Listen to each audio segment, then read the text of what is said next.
हे आपले पण कसं काय निर्माण केलं? खरं तर काम करत असताना महिलांशी जवळून संबंध आला आणि महिलांशी चर्चा करत असताना त्यांच्या अडीअडचणी समजून घेण्याचा प्रयत्न केला. त्यांची अडचण म्हणजे माझीच अडचण असं समजून त्या अडचणी सोडवण्यासाठी मी प्रयत्नशील राहिले. असं तुम्हाला वाटतंय की हो काही झालं तरी तिकीट मात्र पक्षाचं मलाच मिळेल म्हणून?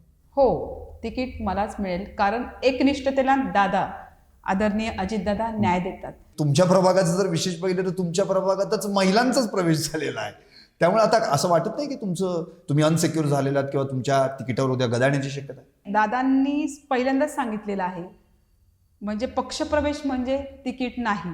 घड्याळ आणि तुतारी एकत्र आली तर त्याचा आणखी काही फायदा तुमच्या पक्षाला होईल असं तुम्हाला? एकीचं बळ आणि मिळतं फळ. अगदी 24/7 उपलब्ध असणं, त्यांच्या गरजेला जाऊन जाणं, या सगळ्या गोष्टी आज त्याच प्रभागातून तुम्ही उभं राहते. महिला कशा आहेत, म्हणजे काय वातावरण, काय वाटते? त्या स्वतः म्हणतायत, ताई तुम्ही इथे येऊ नका, आम्ही तुमचे पॅम्पलेट काय तर आम्ही तुमचा प्रचार सुद्धा करायला आम्ही स्वतः फिरणार आहोत. तर लाडक्या बहिणी लाडक्या भावांना सत्तेवर आणू शकतात, तर लाडकी बहीण लाडक्या बहिणीला सत्तेवर का आणू शकत नाही? 100% सगळ्या महिला माझ्या पाठीशी खंबीरपणे उभ्या आहेत. शाळांचा जो काही महत्त्वाचा मुद्दा आहे त्या आणखी चांगल्या पद्धतीने तिथं कसं शिक्षण मिळेल, विशेषतः महानगरपालिकांचं, तर त्यासाठी काही नियोजन आहे का?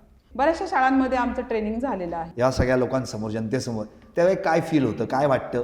ताई तुम्ही इथे येण्याची गरजच नाहीये, तुम्ही ऑलरेडी कामाने सिद्ध आहात, त्यामुळे तुम्हाला मत मागण्यासाठी आमच्या दारापर्यंत येण्याची गरज नाहीये. तुम्ही जर उभे आहात तर आमचं मत तुम्हालाच आहे. काय स्ट्रॅटेजी असेल तुमची पुढची, नेमकं काय अजितदादांना काय गिफ्ट देऊ शकाल या माध्यमातून, या प्रभागाच्या मध्ये? माझा प्रभाग आदर्श प्रभाग म्हणून तो नक्कीच नाव रूपाला येईल, एवढं तर मी काम करेल आणि तेच गिफ्ट दादांना असेल.